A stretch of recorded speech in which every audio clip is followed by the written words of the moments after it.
Today is Friday, April 4th. This is Noreen Johnson, and here are the good news headlines of the day. Economist Thomas Sowell has raised concerns that President Trump's tariffs could ignite a global trade war, warning that the long-term economic damage may outweigh short-term benefits. While the tariffs aim to protect American industries, Sowell cautioned that other countries might retaliate, leading to a broader disruption in global trade. His remarks come amid escalating tensions over international trade policies and their potential impacts on the economy.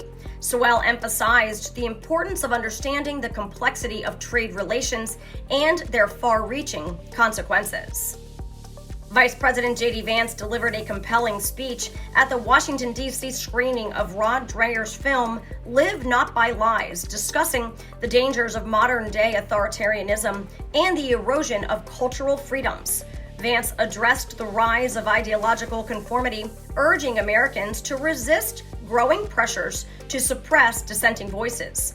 The event, which coincided with a critical moment in American politics, highlighted the importance of preserving individual liberty and intellectual diversity.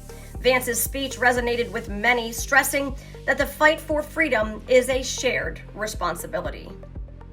In other news, a U.S. judge has upheld the Trump administration's restrictions on arts granted that are tied to gender ideology, allowing the federal government to limit funding to projects promoting transgender issues. The ruling comes after a legal challenge from advocacy groups that claimed the restrictions were discriminatory.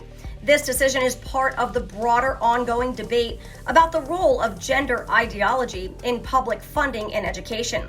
Supporters of the ruling argue it protects freedom of speech, while opponents believe it undermines inclusivity and artistic expression. A devastating wave of tornadoes and floods has struck the U.S., leaving 6 dead and over 500,000 people without power, especially in the South and Midwest. The National Weather Service described the event as a once-in-a-generation disaster, with up to 15 inches of rain expected in affected areas over the coming days. Emergency responders are working tirelessly amid catastrophic conditions, with several homes and buildings destroyed, including a distribution center collapse. As tornadoes and severe flooding continue to impact the region, efforts are underway to aid the affected communities. And then today we celebrate the feast day of Saint Isidore of Seville. Saint Isidore is a saint because of his significant contributions to the church, especially in scholarship, education, and preserving knowledge during a time of great social upheaval. He was a 7th century bishop credited with playing a key role in shaping the early Christian church in Spain and for his efforts to promote unity in a period of political and theological instability. Saint Isidore, pray for us. And those are your daily good news headlines. This is Catholics for Catholics. May God bless you, and may God bless the USA.